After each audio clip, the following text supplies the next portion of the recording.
నాకు జనరలీ ఈయన ఎందుకు ఇష్టం అంటే, నేను జనరల్గా సెట్కి వెళ్ళినప్పుడు నా ప్రపంచం అంతా మర్చిపోతా. నాకు సెట్కి వెళ్తే ఒక ఎనర్జీ వస్తుంది, వేరే ప్రపంచంలోకి ఎంటర్ అవుతాను. నా వర్క్ని ఫస్ట్ ఎంజాయ్ చేయడం స్టార్ట్ చేస్తూ ఉంటా.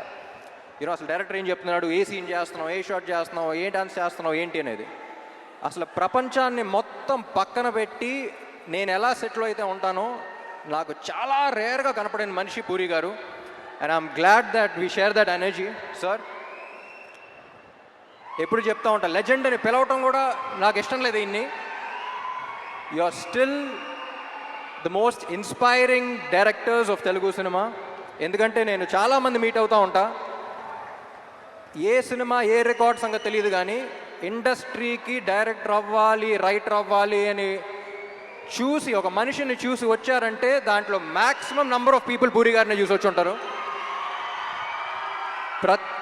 నేను ఈయనకి ఫోన్లో ఎప్పుడు కాంటాక్ట్లో గన్ అని పెడతాను నేను పేరు, స్టార్టింగ్ మీట్ అయినప్పటి నుంచి.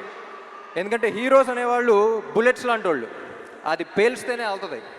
సో ప్రతి హీరోని, ఎస్పెషలీ నన్ను పేల్చే గన్ను కరెక్ట్గా ఉంటే బుల్లెట్ ఎంత స్పీడ్ వెళ్తుంది, ఎంత ఫోర్స్గా వెళ్తుందో మీరు చూస్తారు. అలాంటిది ఐ థింక్ సార్ మీలాంటి గన్ను ప్రతి యాక్టర్కి అవసరం. And I loved working with you. Last time 5 years back మీ గురించి ఒకటి చెప్పాను, మళ్ళీ ఎక్కడ ఉన్నాం కాబట్టి మళ్ళీ అదే చెప్తా. ఏమండి, మీతో పని చేస్తున్నప్పుడు వచ్చే కిక్ దీనే అమ్మా. Love you sir, love you so much. My dear fans,